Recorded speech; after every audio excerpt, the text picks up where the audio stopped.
Hey everybody, Jeremy from Britical Saiyans here, and today I'm going to be showing you my green Brody deck profile. So it's not too dissimilar to the black Brody I did in the past. So there's like a couple new cards that came out for the deck and I just kind of went, you know, I'll change to the green leader. May as well, it's got some really good support now. So yeah, I'm going to show you my variant. So to start with, he has the permanent skill of this can't attack battle cards. Kind of annoying. It's also when it attacks, both players must choose a card from their hand and place it in the drop area. And then when your life is at 4, you draw 2 cards and flip them over. Because he is from like set 1, so back then that's all you really did when it awakened. So everyone draws 2 cards. And now you got draw on tap and all this junk. So permanent stays the same, he can't attack battle cards. The auto is changed now, so it's when it attacks, you draw a card, then both players choose cards from their hand, discard it, and they both choose a card in their battle area and KO it. That's his place and drop, but basically the same thing. So yeah, nice old bit of hand destruction and board disruption, but of course the downside of it can only attack leaders, so there's a really annoying thing on their battle area, you just have to leave it. So, like always, we start with the extra cards. So, to begin with, we have 3 copies of Brody's Ring. So, this is a field, and its permanent is your hand is not affected by your leader card Brody's skill. So, you no longer have to discard for this guy. Yippee! There's only 3 in the deck because there's an easy way to play it out, and I feel like 4 would clump the deck anyway. So, that's why we run 3. We have a singular copy of For the Greater Good. This is our new counter. So it's counter attack if the leader is green, negate the attack, then choose one of your opponent's battle cards with an energy cost of 1 and KO it. So not a lot of range there. Its permanent, however, is if this is in your drop, you can activate this card by paying its energy cost and removing itself plus 1 green card from in your hand from the game. So they don't go to warp, they're just gone forever. Which is kind of handy because it basically means you activate this card twice. And it auto states that you can only use it once per turn. So you can't just be like, oh, first attack I'll play it normally, second attack I'll play it from drop. Like, nope, only once. But, you know, that's kind of why it needs that balance. So next we have 2 copies of Shocking Death Maul. Again, it's counter attack for these green, negate the attack, then choose one of your opponent's battle cards for an energy cost of 2 or less and KO it. So once again, board disruption and board destruction. Difference is that this is the Sparking 5 one, so if you have 5 in your drop, you can pay a life to play it instead, which comes in handy because we tend to tap out in this deck. And our next one and our final negates of the deck is 2 copies of Wrath Charge. So once again, if you lose green, negate the attack, then you can choose a battle card and place it in your drop. Well, a battle card obviously in play, not just like, oh, battle card in my hand, bye bye. Yeah, you KO one of your battle cards. If you do so, your opponent discards a card. So this is a nice bit of hand disruption, which helps. And finally, we have 2 copies of the 2 drop extra card Hidden Power of the Saiyans, which I really enjoy playing against people. So it's counterplay. If your leader is green, your opponent either places the battle card they're playing in the drop area instead of playing it. Unlike Preemptive Strike, it doesn't have an energy restriction. If they didn't place it in the drop, they must discard 2 cards. Essentially, I've not read it word for word, but I'm just kind of like saying what it does. So, on placement of a battle card, you pay 2, and they either keep it but dump 2 cards, or they just dump it, and it doesn't trigger any autos or anything like that because it technically hasn't hit the board once it goes into a drop from this card. So, just like Preemptive Strike, only doesn't have a restriction and it hits the hand.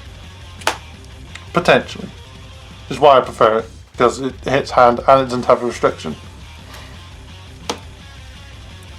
So anyway, going into the battle cards, we have our 1-drops, and starting with that, we have 4 copies of Brody Dawn of Rampage.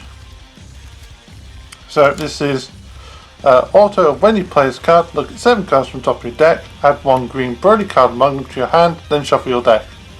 So, start search for the deck, not much else to say on that. Our big guys are Brodies, we need to find them. We have 3 copies of Infernal Emperor Freezer. So, he's a auto of when you play this card, choose 1 card in life, add to your hand. So he's self-awakener for the deck, besides like another card in here. And later on, if we don't have our Paragus out, which I'll get to in a second, he protects, well, he's kind of like our main target for Brody when we have to KO a battle card, because after he's played out, he's done his job. He can be an attacker, he can be a combo piece, he can be like energy fodder, but it also means for Awakens we have to KO something, we just kill off Freezer. Not going to miss him, don't need him for anything else. So, there you go. Next we have 2 copies of Trunks Bridge to the Future. So this is auto when you play this card, look at 2 cards from the top of your deck, choose up to 1 Saiyan among them, add to your hand, then place the rest in the drop area. So you add a Saiyan and then dump the other card, or you just dump both cards. And this is in just to search out our 2-drop Paragus, because we don't have a way of finding him, but he's very essential. So it's just a nice little way to do that. And I kind of didn't want to take out like a Brody for it, because it's not hugely an issue. It's just a nice little thing to make the deck a bit faster. And finally in our 1-drops we have 2 copies of Urgent Aid Kami. So, first auto is when you play this card, draw a card. Secondary auto is once per turn, when your opponent switches an energy to act mode using a non-awakened skill during their turn, choose which one of your opponent's energy and place it in the drop. So it's our green ball ghost. And it's a nice way to stop our opponent from using Sensu Beam basically.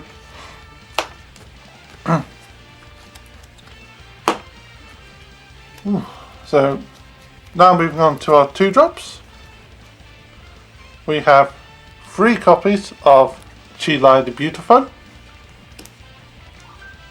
So she's got 15k, and the auto when one of your opponent's battle cards is KO'd, your opponent chooses 1 card in their hand and places it in the drop.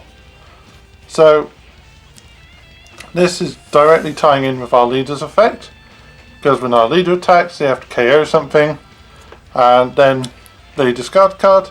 Immediately afterwards Cheatline triggers, so they have to discard another card, and obviously the more Cheatlines you have on board, the more they have to dump from just losing 1 card.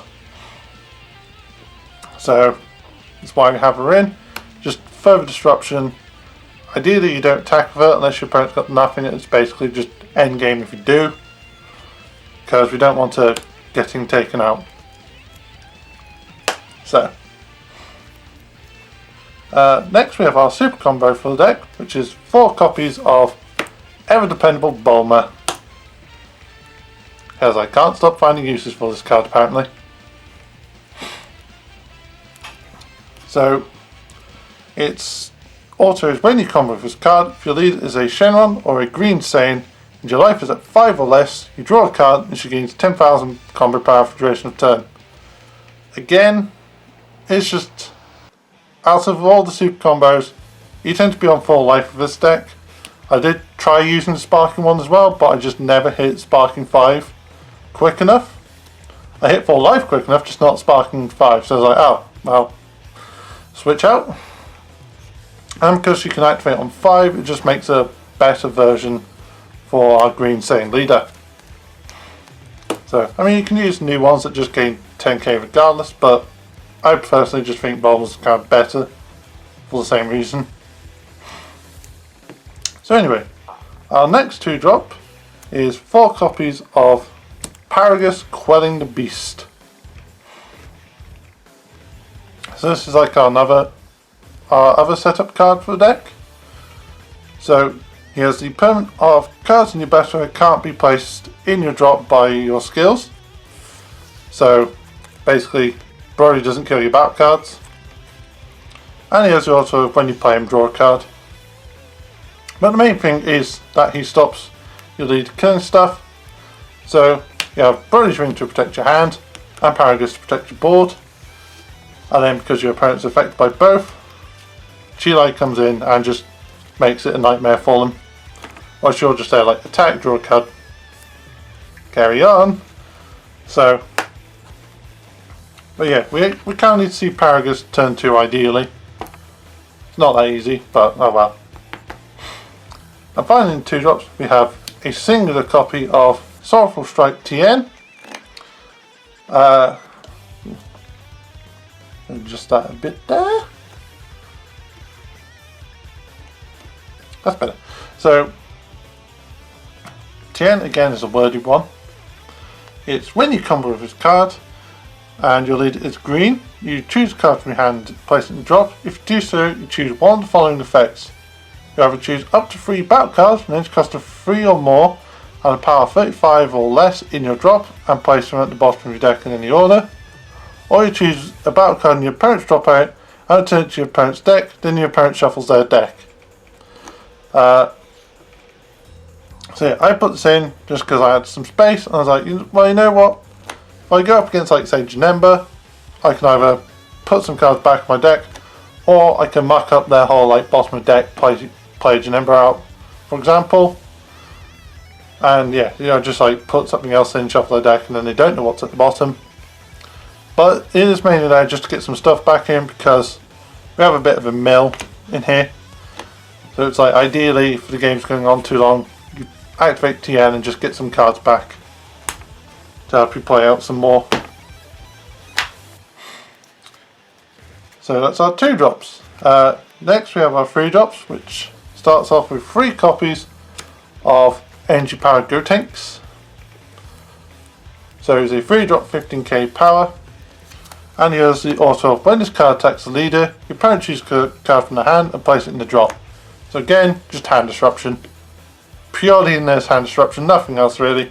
It's just 15k dump a card. So there we go. That's it. And next we have 3 copies of Relentless Destruction Mira. So he has Overwhelm 3. And the auto when you play this card using Overwhelm, your opponent chooses a card in their hand and place it in the drop. So again, hand disruption. Because we're not relying on sparking anymore, our drop doesn't entirely matter. And if you see him quick enough, it's just good to do early game. But yeah, like I said, more hand disruption. And it's free to play, so free hand disruption. Next is our 4 drop, which we have 3 copies of Deathless Warrior Broly. So he's got 20k, he's evolved for 3 green on top of a Broly. He has the opponent of when evolving this card into a Broly with a different card name from your hand, the evolve cost is reduced by 2 green, which is really useful. And he has also when you play this card, if your leader is Broly, your opponent chooses one of their battle cards and KO it. If you don't KO a card this way, they instead choose 2 cards in their hand and place them in the drop. So you're either popping a card or making them dump 2. He's out free because most of the time you don't need his evolve side, so it's just like, well, if you can play him out for the evolve, may as well. If not, just try and play him out a different way. Just to hopefully make your opponent dump 2. Ideally. Which is obviously hand disruption. So next, we're jumping up to our 7 drop. So we have 3 copies of Brody, the Supreme Berserker. So he's got 30k power. He's evolved for 2 green and 3 colours on top of a Brody. But obviously, like I said, this guy can just make it on. You pay 3 and evolve him. It has critical and barrier, and the auto skill of once per turn burst 5. So once per turn you can mill 5 cards, which is why we have TN to kind of like put some of that back in. When this attacks, if your leader card is a Brody card, you choose one of the following effects. So either if your opponent has 3 or less cards in their hand, you switch them back to active, or if your opponent has 4 more cards in their hand, they reveal their hand to you, you choose one and place it in the drop. So you either get 2 attacks with a 30k critical, or you get the 1 attack, but you get a selective choice on what they discard, which is pretty nice. But ideally we don't play them out for the evolve, because we have something else to play them out, which I'm going to show you now. So our 8 drop, we have 4 copies of Super Saiyan 3 Broly's Saiyan Berserker, and more of the reason why I changed from the black leader to the green leader. So permanent, you can only have green on the field when you come to play him. You have to have a green leader, you have to have green energy, green back cards. That's the long and short of it. Oh, and it has to be only green you drop. Yeah, they brought this out during Dual Killer, that was fun. Anyway, active main is you pay 4, you choose one Broly's ring in playing the battle area, place it in the drop, and then you can play him from your hand. Which ties into his first auto, which is when you play this card, you choose one green Broly in your hand with an energy cost of 7 or less and play it. So ideally pick this guy. And then finally, his secondary auto, which makes setting up during this early game so good, is when this card is placed in your drop area from your hand by a skill and your leader is Broly, choose up to one Broly's ring from your deck, activate it, shuffle your deck, then you can choose 1 to 2 cards in your life and add them to your hand. So when we're on this side of Broly and you've hard mulliganed, I advise if you're going to build this, hard mulligan into this guy being in your starting hand, you swing, dump this guy off, and you get a Broly's ring, and you can take 1 to 2 life. And that's your turn 1. Turn 1 Broly's ring for free. Pretty nice. And then yeah, you get this guy, once you hit 4 and you've kind of played it out, and you can just target him or the 4 drop and carry on with those effects. And finally, our last card of the deck, because it's playable and searchable, and we have it, so we may as well flaunt it about a bit. We have 1 copy, obviously, of Broly Ultimate Agent of Destruction. So he's an 8 drop, 40k power. He has double strike, dual attack, ultimate, because he's a secret. His first auto is when one of your green battle cards with an energy cost of 7 or more is removed from the battle by a skill or KO'd, activate this skill. You may choose all other cards in your hand, place them in a drop, and if you do, play this from your hand. So we have these 2 that can bring him out. Mostly this one because it doesn't have barrier. So you can just be like, on this side, I don't have barriers. I'm going to attack, KO this, put out the secret. Yay! Oh, my voice cracked a bit there. And finally, his second auto is when this card attacks and your life is at 1, your opponent chooses all cards in their hand and place them in their drop area. So, yeah, it's end game for them if you're on 1 life, because you have dual attack and double strike. So you're just like, attack. Oh, did you survive it? Okay, cool. You add those 2 cards because you dumped everything else. Have you stand, I attack again, you lose those 2 cards, and you're probably dead. So yeah, and because we can play him out, he's in the deck. But if you don't have him, because he's an expensive boy, heck, we wouldn't pay for him, we just got him, so it's like, yeah. My advice as a sub is either another one of these, just because you want to see it in combination with this guy, Or you could play a 4th Cheatline, because she's part of our ideal setup. So, but you never know, you might just pick something else. But anyway guys, that is my Green Brody deck profile.